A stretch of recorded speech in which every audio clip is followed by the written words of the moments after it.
বিটিআরসির পরীক্ষা অনেক দিন পর কিন্তু বুয়েট নিচ্ছে।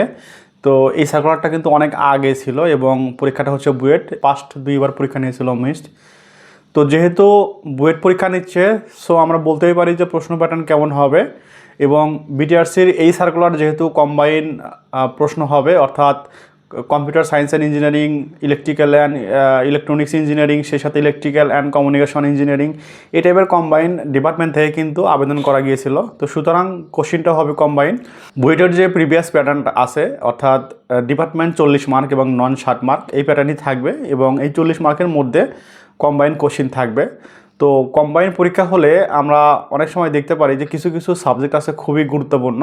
সেই সাবজেক্টগুলো হচ্ছে যে আপনারা দেখবেন যে যদি ইলেকট্রিক্যালের সাথে সিএসসির কম্বিনেশন হয়, সেই ক্ষেত্রে অপারেশনাল অ্যাম্প্লিফায়ারের ম্যাথ পরীক্ষায় থাকে, টেলিকমিউনিকেশনের ম্যাথ পরীক্ষায় থাকে এবং কিছু কিছু ক্ষেত্রে ডিসি সার্কিটের ম্যাথ থাকে। সেটা হতে পারে থেভেনিনস থিওরাম অথবা নর্টন থিওরাম, সুপারপজিশন থিওরাম, এই থিওরামের ম্যাথগুলো থাকতে পারে।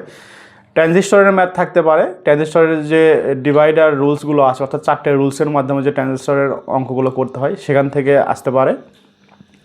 তারপর ডিজিটাল থেকে কিছু কোশ্চেন থাকে, ডিজিটাল থেকে কোশ্চেন থাকতে পারে। ইভেন এই সময় অর্থাৎ বর্তমান প্রেক্ষাপটে বুয়েট কিছু ইম্পর্টেন্ট জিনিসগুলো নিয়ে আসতেছে, যেগুলো হচ্ছে এর আগের প্যাটার্নগুলোতে থাকতো না। সেগুলোর মধ্যে হচ্ছে আর্টিফিশিয়াল ইন্টেলিজেন্স রিলেটেড যে টপিকগুলো আছে সেগুলো আসবে। এবং যেহেতু ইলেকট্রিক্যাল এবং সিএসসি বা কম্পিউটার সায়েন্সের কমন একটা সাবজেক্ট হচ্ছে প্রোগ্রামিং, তো সুতরাং এই কম্বাইন্ড পরীক্ষাগুলোতে প্রোগ্রামিং থেকেও কোশ্চেন আসে। তো এই মুহূর্তে এই পরীক্ষার জন্য আমাদের বিশেষ করে computer science and engineering department থেকে যে সাবজেক্টগুলো পড়ার প্রয়োজন নাই, সেটা হচ্ছে সফটওয়্যার ইঞ্জিনিয়ারিং পড়ার প্রয়োজন নাই, ডেটা স্ট্রাকচার পড়ার প্রয়োজন নাই, তারপর ডেটাবেস থেকেও কোশ্চেন আসার সম্ভাবনা নাই। তো এই টাইপের যেগুলো আমাদের সিএসসির কোর্স সাবজেক্টগুলো, সেই সাবজেক্ট থেকে পড়ার প্রয়োজন নাই, অর্থাৎ সেই সাবজেক্ট থেকে কোশ্চেন আসবে না। তো সুতরাং যেগুলো আমাদের কমন সাবজেক্টগুলো ছিল, এর মধ্যে আপনারা মাইক্রো প্রসেসর অবশ্যই পড়বেন।